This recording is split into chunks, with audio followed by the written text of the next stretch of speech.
En el número 2, Estados Unidos adopta sanciones contra Cuba. Acto de represalia. Estados Unidos activó el capítulo 3 de la llamada Ley Helms-Burton, algo que ningún presidente desde que se aprobó la ley en 1996 había hecho. Esto significa que unas 200 empresas estatales cubanas que utilizan propiedades confiscadas después de la revolución podrán ser demandadas en tribunales de los Estados Unidos. Los expertos señalan que no se puede cuantificar el perjuicio económico de la medida, pero aseguran que sería muy limitado. Estados Unidos ha dicho que toma esta acción en contra de Cuba por el apoyo que la isla le brinda a Venezuela.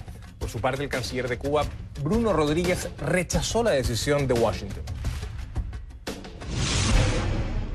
En el número 1, Guaidó en Venezuela, un regreso blindado. El diputado Juan Guaidó, presidente de la Asamblea Nacional y reconocido como presidente interino por más de 45 países, regresó a Caracas este lunes tras una gira internacional por Sudamérica. Guaidó llegó al aeropuerto de Maiquetía y no fue retenido por las autoridades migratorias como había amenazado anteriormente el gobierno del presidente Nicolás Maduro. A su llegada fue recibido por un grupo de diplomáticos acreditados en la capital venezolana y luego se dirigió a una masiva marcha. Estamos más fuertes que nunca y seguimos movilizados, dijo Guaidó esta tarde. Este es el primer tema de la noche y lo vamos a profundizar en los hechos.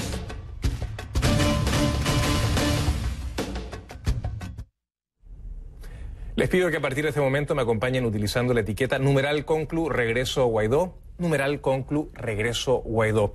Recuerden que recibo todos sus comentarios en mi cuenta en Twitter, que es @JosemanuelCNN, @JosemanuelCNN.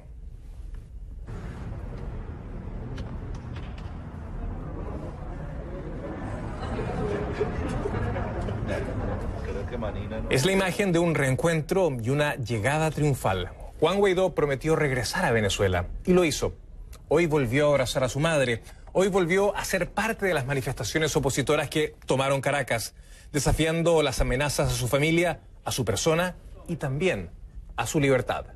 Guaidó llegó al aeropuerto de Maiquetía en un vuelo comercial de la aerolínea Copa procedente de la ciudad de Panamá.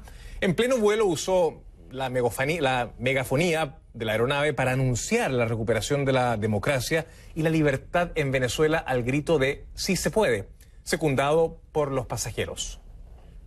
Lo que va a pasar en Venezuela en los próximos días y que vamos a poner sin duda alguna nuestra democracia, nuestra libertad al servicio de nuestro país. Dios me los bendiga. Les pregunto algo, ¿se puede o no se puede? ¡Sí se puede! ¿No se puede? ¡Sí se puede! Porque vamos todos, vamos bien porque vamos con todo. ¡Viva Venezuela! ¡Viva Venezuela! Este era otro momento clave del día. Pasada las 11 de la mañana, Juan Guaidó se sometía al control de las autoridades migratorias de Venezuela sin ser detenido. Previamente, Nicolás Maduro había amenazado con arrestarlo. Él, sin embargo, usó los cauces legales para ingresar al país. Y según dijo, fue recibido con las palabras de, y cito, "bienvenido, presidente". Minutos después, la euforia estallaba en el aeropuerto y en las calles. Leandro, grábalo. Grabando.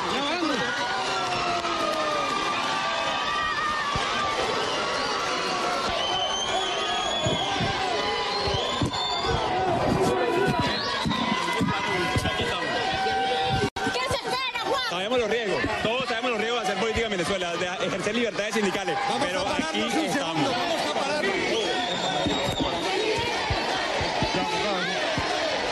Oye, ponte para acá. Argeni.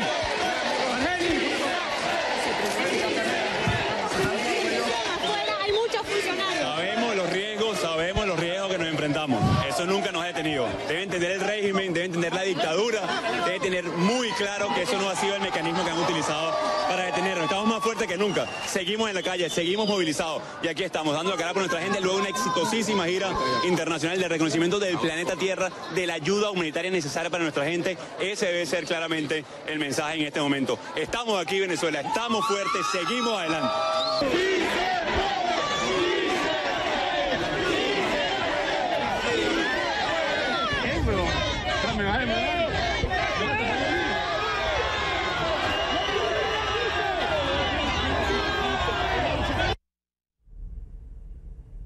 Una Un arribo en medio de alta tensión y en el aeropuerto también lo esperaba un grupo de embajadores de más de una decena de países, entre ellos Estados Unidos, España y Canadá. Otra muestra del apoyo internacional con el que cuenta el presidente del Parlamento, quien, digamos, es reconocido como presidente encargado de Venezuela por más de 45 países. Mientras en el interior del país el apoyo se hacía evidente, la comunidad internacional seguía mostrando su respaldo. Estados Unidos aplaudía las acciones emprendidas por los venezolanos a través del secretario de Estado Mike Pompeo o del asesor de seguridad nacional John Bolton, que llamó a garantizar la seguridad de Guaidó. Para el presidente de Colombia, Iván Duque, el regreso es parte de un irreversible camino hacia la democracia en Venezuela. En la autopista Caracas-La Guaira, Juan Guaidó paró la caravana y dejó otra imagen para la historia. Fue en el estado Vargas, por el que es diputado y donde también nació. Subió el techo del carro, Guaidó ondeó la bandera venezolana acompañando justamente una vez más por gritos de "sí se puede".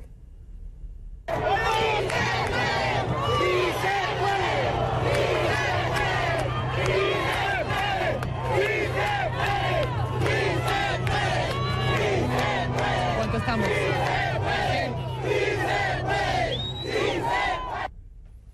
Miles de personas lo esperaban en Caracas, en la plaza Alfredo Sadel. Entre aplauso y aplauso, Guaidó convocó nuevas manifestaciones en contra del gobierno de Maduro para el próximo sábado 9 de marzo y denunció amenazas de cárcel y de muerte en su contra, pero no será con amenazas, dice, con lo que lo detendrán. Llegó el momento de decir ya basta. Llegó el momento de dejar sin funcionamiento a ese régimen que los oprime. Así que mañana convocaré a una reunión con todos los sindicatos,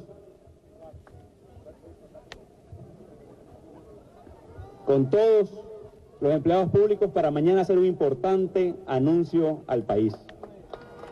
Y el día sábado, atención, continuamos en las calles. Guaidó tampoco dudó en subirse a un andamio para saludar a sus seguidores, poniendo la guinda a un regreso triunfal y de momento sin amenazas cumplidas.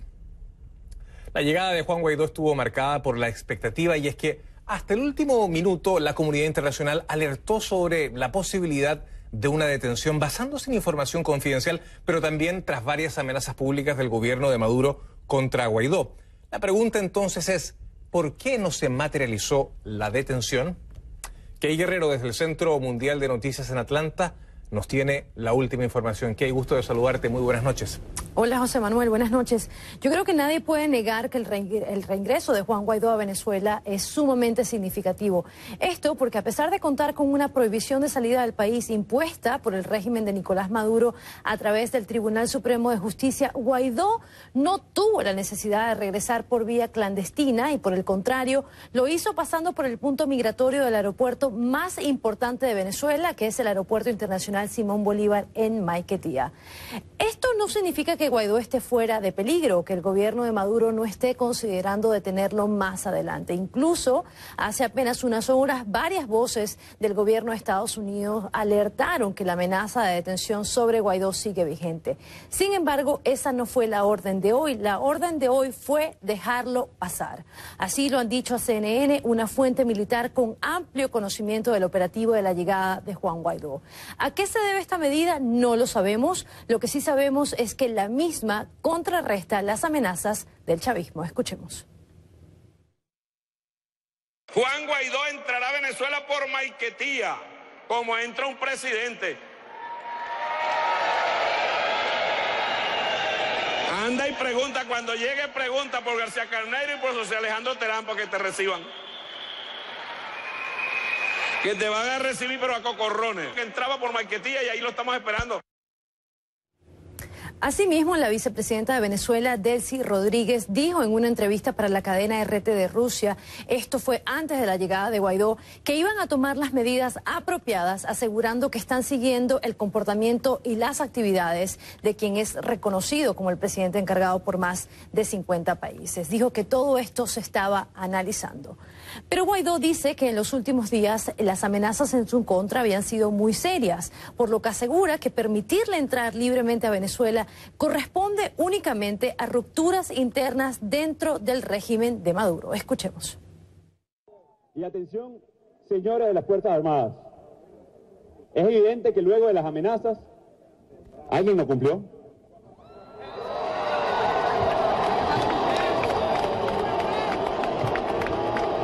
Muchos no cumplieron.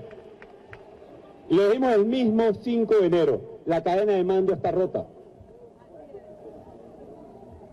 Porque el comandante en jefe de las Fuerzas Armadas deriva del voto popular. Y quien usurpa funciones, por más que se quiera disfrazar con una banda porque estamos en carnavales, no es el presidente. Aquí está el presidente encargado de la República de Venezuela. Maduro no se ha pronunciado y tampoco lo han hecho las personas más cercanas de su gobierno. Pero creo que es importante señalar que Guaidó regresa a Venezuela luego de una gira por varios países donde ya es reconocido como presidente encargado de Venezuela y donde fue recibido con esos honores presidenciales. Por ello, si Guaidó hubiese sido detenido este lunes, esa detención hubiese sido considerada por la comunidad internacional como una provocación e incluso como un golpe de Estado, lo que habría provocado respuestas muy duras por parte de estos países que ya lo reconocen y respuestas que también podrían desestabilizar aún más las finanzas del régimen de Maduro. Este punto parece haber sido tomado en consideración por todo el gabinete de Maduro, así lo señala CNN, la fuente ya mencionada, pero al mismo tiempo no detener a Guaidó, dice esta fuente, y creo que es algo bastante obvio, representa una señal de debilidad para Maduro desde el punto de vista internacional, pero más importante aún entre sus aliados. Independientemente de las conversaciones a puerta cerrada, el titular internacional de hoy es que Guaidó entró como Juan por su casa. José Manuel. O como Pedro por su casa. Muchísimas gracias, Key Guerrero, por tu completísimo informe desde el Centro Mundial de Noticias en Atlanta. Muy buenas noches para ti. Analizamos el tema con un protagonista.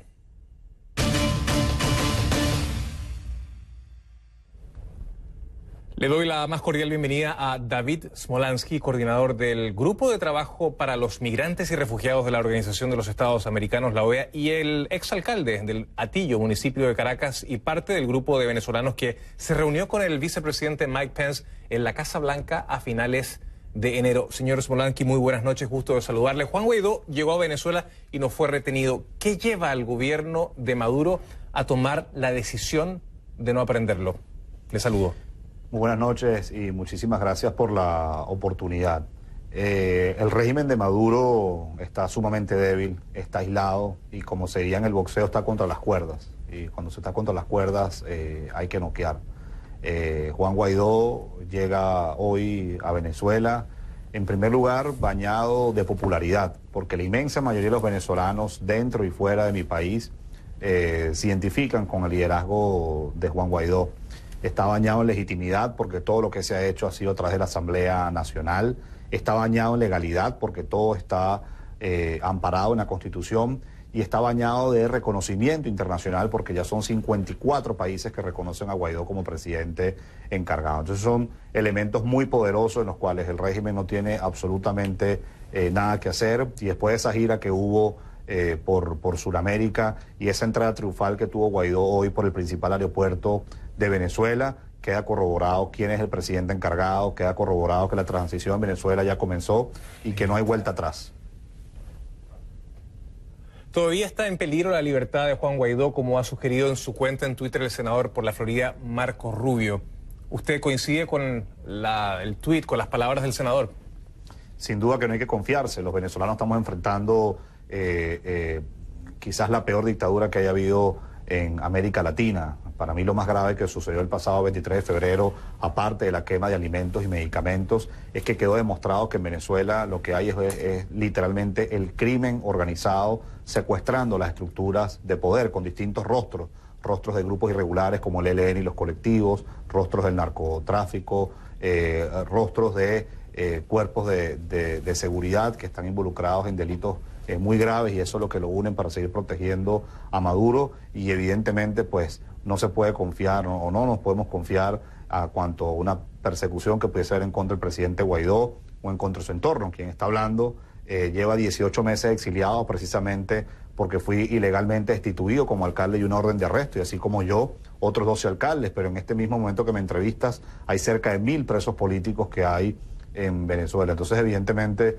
no hay que confiarse, pero el no confiarse no quiere decir que hoy no tengamos una dictadura que está sumamente débil, que mientras más rápido recuperemos la democracia en Venezuela, pues no solamente será mejor para los venezolanos, sino será mejor para América Latina.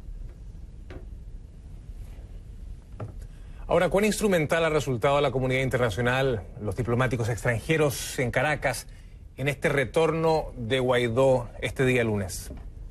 Ha sido vital. Yo quiero extender un agradecimiento a todos los embajadores que desde hoy muy temprano fueron al aeropuerto internacional de Maiquetía para velar por la seguridad del presidente Juan Guaidó, a las distintas autoridades del mundo, como el vicepresidente Pence, entre otros, que hoy pues mandaron pues mensajes por redes sociales diciendo que estaban muy pendientes del regreso del presidente Guaidó, los distintos jefes de Estado que recibieron al presidente Guaidó, el presidente Bolsonaro, el presidente Abdo, el presidente Macri, el presidente Lenín Moreno. En Colombia yo compartí con el presidente Guaidó cuando también está el presidente Piñera y el presidente Duque. Pues ha sido evidentemente fundamental el rol de la comunidad internacional, no solamente para legitimar al presidente Guaidó, sino para tener tan débil como hoy está Nicolás Maduro. Y la mayoría de los países de América Latina, Estados Unidos, Canadá, la mayoría de los países de Europa, Marruecos, Israel, Australia, Japón, reconocen a Guaidó como presidente encargado, y eso no es poca cosa. Hoy Maduro está completamente aislado a nivel internacional, y quienes hoy apoyan a Maduro son sistemas que carecen de democracia.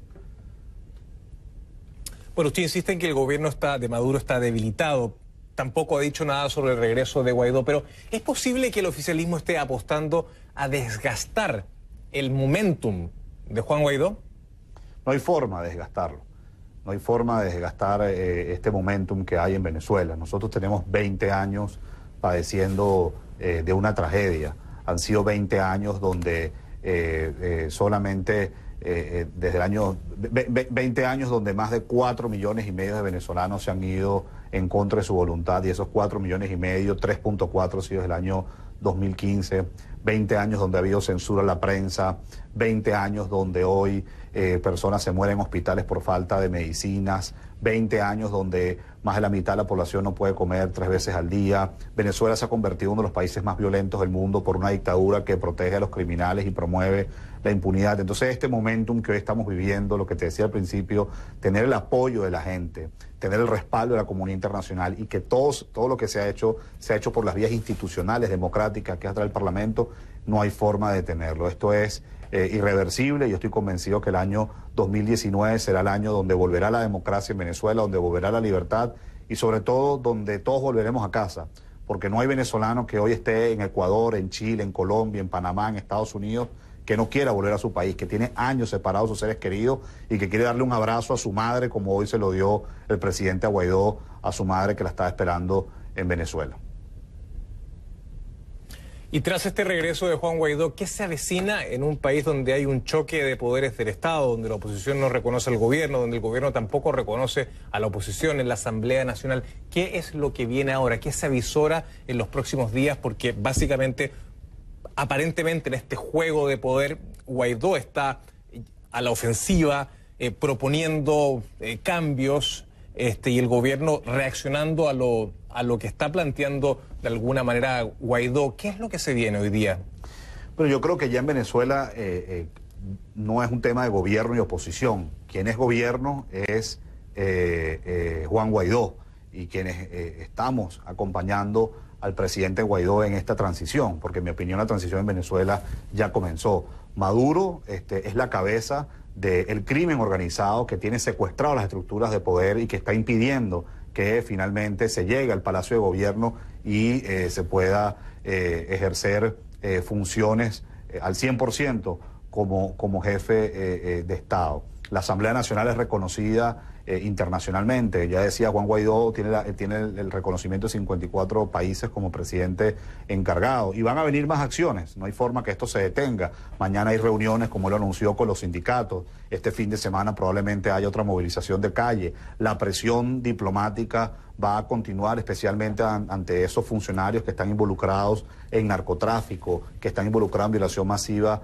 de derechos humanos. Entonces, pues yo creo que este momento más bien va a ir creciendo, van a ser más países los que van a reconocer a Juan Guaidó como presidente encargado, habrá más fracturas a lo interno de la dictadura, porque habrá gente que estará pensando en su futuro y no se quiere hundir con Nicolás Maduro, y por eso es que yo soy un convencido que estamos muy cerca de que en Venezuela recuperemos la libertad, de que recuperemos la democracia. Como ha dicho el presidente Guaidó, cese la usurpación, gobierno de transición y elecciones libres. Vamos a continuar con David Smolansky después de la pausa en este diálogo, en esta conversación, pero les recuerdo que pueden dejar sus comentarios en facebook.com/conclusionescnn, también en mi cuenta en Twitter que es @JosemanuelCNN, @JosemanuelCNN, utilizando la etiqueta de esta noche que es numeral conclu regreso Guaidó, numeral conclu regreso Guaidó. Ya regresamos con Guaidó en Venezuela, un regreso blindado. Y también Estados Unidos abre la puerta a demandar entidades del gobierno cubano en cortes estadounidenses. ¿Cómo y cuándo? Les vamos a contar más adelante.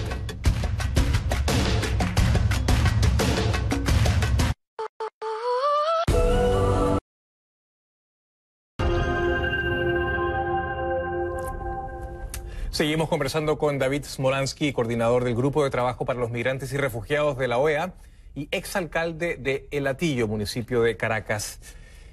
Básicamente quería preguntarle, Maduro ha convocado a un diálogo y ha pedido 5 puntos, 5 exigencias, entre ellas el levantamiento de las sanciones. ¿Cómo se interpreta eso? No hay forma aquí de dialogar.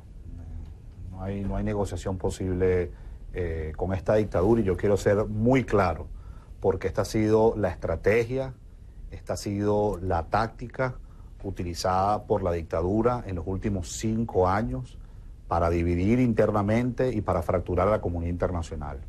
Con esta dictadura no hay nada que negociar, absolutamente nada. Lo único es su salida del poder. Ellos siempre buscan la negociación y el diálogo, y así lo han hecho el año 2014, para ganar tiempo, y ganando tiempo permanecen en el poder, para desmovilizar la calle, para desmoralizar a la gente y para fracturar internamente a los actores políticos y a la comunidad internacional. Acá no hay nada que dialogar con la dictadura, salvo que su salida del Palacio de Miraflores. El presidente de Venezuela es Juan Guaidó, y él ha sido muy claro. Es el cese de la usurpación, el gobierno de transición y las elecciones libres. Eso es lo que deseamos la inmensa mayoría de los venezolanos, eso es lo que desea la Organización de Estados Americanos, y eso es lo que desea la mayoría de las democracias del mundo. Algunos creen que este proceso es irreversible, entre ellos usted, y quizá lo sea, pero la salida de Maduro probablemente tome meses. Nada garantiza que el fin de ese gobierno esté a la vuelta de la esquina. Si usted me ha dicho que la salida de Maduro es en 2019, ¿de qué forma cree que va a suceder? Y le pido mucha concreción en este punto, por favor. Es una salida inminente, puede ser meses, como dices, pero quizás a lo mejor sean cuestión de semanas o de días. Y como se dice en el deporte, la forma de que salga el dictador, pues la pelota está en la cancha de él como quiere salir. Ahora, la mayoría de la comunidad internacional no quiere una alternativa militar, pero Estados Unidos y muchos venezolanos en el exilio creen que es una opción plausible, que debe estar sobre la mesa. ¿Qué tendría que suceder para que esta vía, esta alternativa, ocurra? Acá lo que la única pieza que falta en el rompecabezas en Venezuela para que se formalice la transición es que la mayoría de la Fuerza Armada Nacional, que hoy se identifica con Juan Guaidó como su comandante en jefe, se pueda articular para desmantelar a esa élite militar y de grupos irregulares que hoy protegen a Nicolás Maduro. Si ese paso se puede dar, pues los días de Maduro están contados en el poder, y en eso se está trabajando. En pocos días vimos como más de 600 soldados y policías llegaron a territorio colombiano, porque la inmensa mayoría de los soldados y policías en Venezuela están padeciendo los problemas que padece cualquier venezolano. ¿Han funcionado las sanciones? Da la impresión de que la sanción petrolera le da un golpe a la economía que todavía no se siente en plenitud y que dota a la oposición de un poder bastante importante en su puja con Maduro. Las sanciones individuales han sido tremendamente efectivas y además se ha hecho justicia. Todo aquel que está involucrado en violación masiva de derechos humanos, todo aquel que está involucrado en corrupción, en lavado de dinero, en narcotráfico, y que además levanta las banderas del socialismo, pero les encanta tener cuentas bancarias en Europa e importantes propiedades en Estados Unidos, pues muy importante que se hayan congelado esos bienes, porque esos son activos que el día de mañana pues deben estar al servicio de los venezolanos para invertir en escuelas, en hospitales, en autopistas, que es lo que lamentablemente esta dictadura no ha hecho. Y con respecto a que si va a golpear o no la economía la sanción petrolera, bueno, Venezuela ha tenido una contracción de su economía de 50% en los últimos 5 años, solamente comparable con países en guerra. En 2019 el Fondo Monetario Internacional está proyectando una hiperinflación de más de 10 millones %. Es un colapso económico que, como ya decía anteriormente, ha sido una de las causas por las cuales más de 3.400.000 migrantes y refugiados venezolanos hay desde el año 2015. Entonces es completamente absurdo culpar a las sanciones de un colapso económico que ya tiene años sucediendo en Venezuela y que es consecuencia de quizás la peor corrupción que haya habido en la historia moderna. Muchísimas gracias a David Smolansky, que nos acompaña hoy en Conclusiones desde nuestros estudios en Washington. Y al regresar, cambios en la política de Estados Unidos hacia Cuba, se autorizan demandas a entidades cubanas en virtud de la ley Helms-Burton. Pero hay limitaciones. Ya regresamos. Viajar es ver las cosas de una forma diferente. Es vivir las mejores experiencias. Este sábado, un nuevo destino nos espera. Llegamos a la provincia argentina de Córdoba, donde cultura e historia se funden en un majestuoso paisaje natural. Nos animamos con el deporte que cautiva a los cordobeses, el rally. Practicamos pesca de trucha y podrán demandar a Manuel CNN. A partir del 19 de marzo, los estadounidenses podrán demandar en los tribunales de su país para reclamar propiedades en Cuba, tal como lo escucha. Eso es lo que indica un anuncio del Departamento de Estado sobre la implementación parcial del título 3, el capítulo 3 de la ley Helms-Burton. Isabel Morales en Washington nos tiene los detalles. La ley Helms-Burton, aprobada en 1996, fue obra de los republicanos Jesse Helms, senador por Carolina del Norte, y Dan Burton, representante por Indiana. Conocida como la Ley de Solidaridad Democrática y Libertad Cubana, incluye la posibilidad de demandar en cortes de Estados Unidos a quienes usufructúen propiedades reclamadas por ciudadanos estadounidenses en la isla. Desde que Bill Clinton promulgó la ley, la implementación de ese aparte fue suspendido por todos los presidentes, pero ahora es diferente con Donald Trump, quien primero la suspendió solo por 6 meses, luego por 45 días y ahora por 30 más, pero con la posibilidad de que los ciudadanos estadounidenses, tanto por nacimiento como por naturalización, puedan demandar a partir del 19 de marzo en tribunales federales estadounidenses. Ese día inicia un periodo de 30 días para que cualquier persona con negocios en Cuba determine si se está beneficiando de propiedades que fueron confiscadas por el gobierno cubano. Pero hay limitaciones. Solo se podrá demandar a entidades del gobierno cubano incluidas en una lista del Departamento de Estado. Y no a empresas extranjeras, aun si están asociadas en proyectos en conjunto en los que se use las propiedades en disputa. Funcionarios del gobierno dijeron que el impacto de esta nueva acción es difícil de medir. Por su parte, el canciller cubano Bruno Rodríguez, a través de un tuit, repudió la medida y dijo que la prórroga de 30 días en el resto de los casos es inaceptable amenaza versus el mundo. Isabel Morales, CNN, Washington.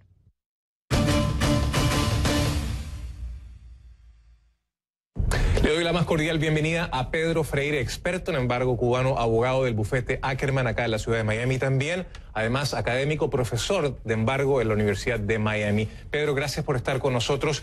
El gobierno de los Estados Unidos le está permitiendo justamente que existan demandas en contra de empresas cubanas que hayan utilizado propiedades confiscadas después de la revolución. Esto es el capítulo 3 de la ley Helms-Burton, que nunca se había puesto en práctica desde el año 1996. ¿Qué significa esto básicamente para las empresas que tienen inversiones en Cuba y cómo afectaría al gobierno cubano? Bueno, yo creo que esto lo primero que es que rompe con un precedente. Desde 1996, cada presidente que tiene la potestad de prorrogar esta ley y permitir o no permitir los pleitos, no ha permitido los pleitos. Entonces, ahora viene un cambio de política. Yo creo que primero que nada el impacto hacia Cuba es que es una amenaza. La amenaza yo creo que es más en potencia que en realidad, porque de hecho lo que se ha permitido meramente es pleitos en contra de entidades del gobierno cubano que ya están en una lista. Una lista negra. Una lista negra, por decirlo así, del Departamento de Estado. Tesoro. Se llama... No, el Departamento de Estado, que se llama la lista de compañías cubanas restringidas, de entidades cubanas restringidas. Y hay una lista... y son alrededor de 200, ¿no? Más o menos 200, y son administradas por GAE, que es un grupo empresarial de las Fuerzas Armadas cubanas. Así que es meramente ese grupo, y la aclaración que dio el Departamento de Estado es: la empresa cubana en sí es la única que puede ser el blanco de las reclamaciones, no los inversionistas extranjeros o los gestores extranjeros. Ahora, el impacto económico que pueden llegar a tener estas demandas, que entiendo que hay un 30 días más o menos para realizar estas demandas, económicamente me dices que no podría ser un impacto tan grande y que es difícil además de cuantificar, ¿no? Es difícil de cuantificar, y te explico un poco, y es un tema pesado, pero lo voy a tratar de decir lo más sencillo que podamos verlo. Número uno, hay un tipo de reclamación que son las reclamaciones certificadas, y estas son reclamaciones de ciudadanos o empresas norteamericanas que ocurrieron al principio de los 60, al principio de la Revolución, y hubo un proceso administrativo norteamericano mediante el cual se midió esa pérdida y se le asignó un valor. Y hay una lista de todos esos reclamantes que está en el internet, lo puedes buscar, Certified Cuban Claims, y ahí están. Pero hay otras reclamaciones que serían de cubanoamericanos como yo, por ejemplo, de familias cubanas que perdieron sus negocios, que le fueron nacionalizados y confiscados y nunca se le fueron compensados, que ahora por el hecho de ser ciudadanos norteamericanos pudieran traer esas reclamaciones. Pero esas reclamaciones no tienen un valor asignado. Y la ley Helms-Burton dice clarísimamente que las reclamaciones certificadas de los años 60 de los ciudadanos norteamericanos ya tienen una presunción de validez, que ya tienen una presunción de un valor, mientras que las reclamaciones de los cubanoamericanos tuvieran que empezar de cero, lo cual es un proceso complicado. Ahora bien, cuéntame, desde el punto de vista político, esto tiene un contexto. Obviamente que la administración Trump esta medida la está tomando porque de alguna manera piensa que hay una troika en América Latina que está siendo dirigida por Cuba y que básicamente Cuba está escribiendo el libreto de lo que pasa en Venezuela y en Nicaragua. Sí. Y ahí yo creo que la administración tuvo que hacer una decisión un tanto difícil, porque efectivamente, como tú sabes, el asesor Bolton ya declaró que había esta troika y que iban a tomar medidas en contra de ellos y demás. Y la administración Trump ha estado tomando una política de construir, por decirlo así, una coalición en contra del gobierno de Maduro, y ha logrado bastante buenos resultados, en el sentido de que hay más de 50 países que se han unido apoyando los esfuerzos de sacar a Maduro del poder. Entonces, ellos, al tomar esta decisión en contra de Cuba, tienen que tomar en consideración de no hacerle daño a los aliados norteamericanos que o ya están apoyando las medidas en contra del gobierno de Maduro o que en potencia lo pudieran hacer. Así que es un poco navegar aguas difíciles, porque si se te va la mano y tú permites reclamaciones en contra de países que te están apoyando, vas a perder esa coalición. Así que tienes que balancearlo. Claro, y es muy interesante lo que estás apuntando. ¿Por qué razón? Porque el Departamento de Estado está diciendo, no señores, las empresas mixtas, las empresas que tienen capital cubano, del Estado cubano, y que tienen obviamente capitales extranjeros, no están siendo afectas a este tipo de medidas de la ley Helms-Burton. Pero tú me decías fuera de cámara que eventualmente, obviamente que estas empresas pueden tener algún tipo de perjuicio. ¿Cuál sería? El prejuicio, yo creo que es un prejuicio, vamos a llamarlo indirecto. Puede haber un prejuicio directo en que puede haber un reclamante con un abogado agresivo que diga, bueno, yo voy a construir una teoría bajo la cual no solo le pongo el pleito al hotel ABC, sino a la gestora Hoteles ABC de España, que Madrid, es la que lo lleva. Y entonces, si la empresa española no se defiende en cortes norteamericanas, le pueden radicar una sentencia muy seria en los Estados Unidos. Pero vamos a suponer que sí se defiende. Vamos a suponer que la sentencia sea meramente contra la empresa cubana, que no se va a defender porque no tiene presencia aquí, y la política cubana es que sus entidades y el gobierno cubano nunca responden a demandas norteamericanas, nunca lo hacen. Entonces, ¿qué es lo que pasa? Tú entras un pleito, nadie lo defiende, viene una sentencia monumental por una cantidad de dinero grande y eso ya se queda aquí, se queda en las cortes, es conocimiento público. Si viene ahora la empresa española que es socia y trata de buscar un préstamo en un banco, hacer un negocio de comprar una empresa, mover acciones o valores en las bolsas norteamericanas, esa sentencia contra una de sus subsidiarias va a salir y eso va a ser un problema de reputación, va a ser un problema de su crédito, va a ser un problema regulatorio para sus bienes y un problema regulatorio para poder mover bienes en bolsa. Claro, la puede de alguna manera dejar un tanto, puede manchar su credibilidad. Esa es la manera, es un problema reputacional, mancha la credibilidad. Para terminar, Pedro, las relaciones entre Washington y La Habana no pueden pasar por un peor momento luego de que se abre este tercer capítulo de la ley Helms-Burton, de también se están anunciando sanciones individuales en contra de militares cubanos. Y bueno, ¿cómo se ve la cosa hacia adelante según tú, que eres un gran conocedor de lo que pasa en La Habana también? Mira, como el otro día yo estaba hablando con alguien en Cuba y me dijeron, está oscuro y huele a queso, que es una frase muy cubana. Yo creo que la situación está muy grave. Yo creo que precisamente el tema de Venezuela es el que ha traído todo esto a colación de una manera mucho más inmediata de lo que hubiera pasado, sino porque el régimen de Maduro es tan espantoso y hay una coalición tan fuerte en contra de eso que le cuesta trabajo a Cuba defender su posición de apoyo al régimen de Venezuela y el gobierno norteamericano ha amarrado claramente a Cuba con Venezuela. Obviamente que se habla mucho de los vínculos que existen entre La Habana y Caracas, de la presencia de militares que están defendiendo a Nicolás Maduro. ¿Tú crees que Estados Unidos tiene la disponibilidad de poder, y que Cuba también tenga la disponibilidad de poder negociar una salida de estos funcionarios, de estos militares cubanos de Venezuela? ¿Crees que el horno está para esas galletitas? Mira, yo te voy a decir una cosa, como dice, hay otro dicho que dice lo bueno de la cosa, lo mala que se está poniendo. Porque si hay un país que puede resolver el tema venezolano de una manera negociada, es Cuba. O sea, Cuba resolvió el tema de Colombia hasta cierto punto, o sea, no es que lo resolvió Cuba, Cuba jugó un papel importante. Cuba puede jugar un papel importante, o sea, si Cuba, y los cubanos son bastante astutos en eso, o sea, han sobrevivido todos estos años por astucia. Si se pueden colocar de una manera, y la administración Trump se lo permite, de que ellos sean de alguna manera los que propicien una salida para Maduro, Cuba puede salir ganando de esto. Pedro Freire, muchísimas gracias por estar con nosotros en Conclusiones. El gusto es mío, muchas gracias por tenerme. Era Pedro Freire, abogado del bufete Ackerman y también académico de la Universidad de Miami. Ya regreso. CNN y el Instituto Central. En una de las nuevas movidas de la oposición demócrata acá en Estados Unidos, el presidente de la Comisión Judicial de la Cámara de Representantes anunció una amplia investigación al presidente Donald Trump que incluye su campaña, su transición, sus negocios y su gobierno. La campaña, los negocios y la administración de Trump están bajo investigación, así lo anunció el presidente de la Comisión Judicial de la Cámara de Representantes, Jerry Nadler. La pesquisa por supuestos delitos de corrupción, abuso de poder y obstrucción a la justicia podría allanar el camino a los demócratas si deciden iniciar los procedimientos de un juicio político. Y llega en cumplimiento de la promesa demócrata de ejercer la potestad de supervisión que otorga la Constitución Política de los Estados Unidos, como nos informa mi compañera Yone Molinares desde Washington. Otra movida de los demócratas, un nuevo esfuerzo para ampliar la investigación a Donald Trump y que abordaría asuntos de corrupción y abuso de poder, entre otros.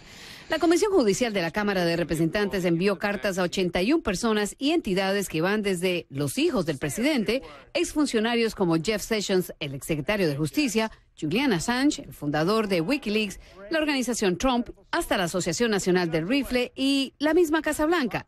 La idea es recolectar evidencia para que la comisión decida quién tendrá que testificar ante el Congreso. En la Casa Blanca, el presidente intentó restarle importancia. Yo coopero todo el tiempo con todo el mundo y ¿saben una cosa bella? No hay colusión, todo es una farsa. podría ser el trabajo preliminar en caso de que los demócratas escojan la vía del juicio político a Trump. El presidente de la Comisión Judicial insiste que es muy temprano para pensar en juicios políticos, aunque sí ve un patrón de obstrucción a la justicia. Es muy claro. 1100 veces él se refirió a la investigación de Mueller como una cacería de brujas. Él trató de proteger al ex asesor de seguridad nacional Michael Flynn para que no fuera investigado por el FBI.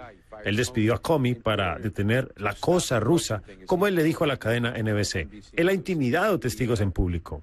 Pero algunos republicanos advierten que los demócratas pueden excederse en su supervisión. Yo creo que hay algunos miembros de la Cámara que lo hacen de buena fe.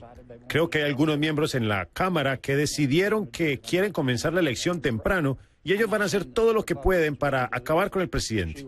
No es el único desafío para el presidente y los republicanos por estos días.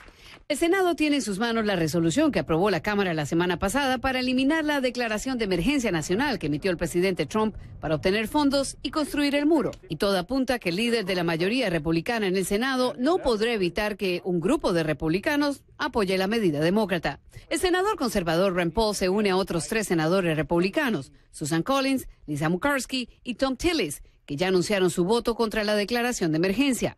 Con eso, los demócratas ya tendrían 51 votos que necesitan en el Senado. Rand Paul, un aliado del presidente, dijo que yo no puedo votar para darle al presidente el poder de gastar un dinero que no ha sido asignado por el Congreso. Pero aún no está claro cuándo llegará al Pleno. Y de ser aprobada, enfrenta el veto del presidente. Ojalá que retire la declaración, pero de todas formas vamos a luchar en el Congreso. Vamos a enfrentarlo en las Cortes y lo vamos a enfrentar ante la opinión pública. Sería el primer veto de la presidencia de Donald Trump. El Senado tiene 18 días, una cuenta regresiva que comenzó el 26 de febrero cuando la Cámara de Representantes aprobó la resolución para la eliminación de la declaración de emergencia nacional.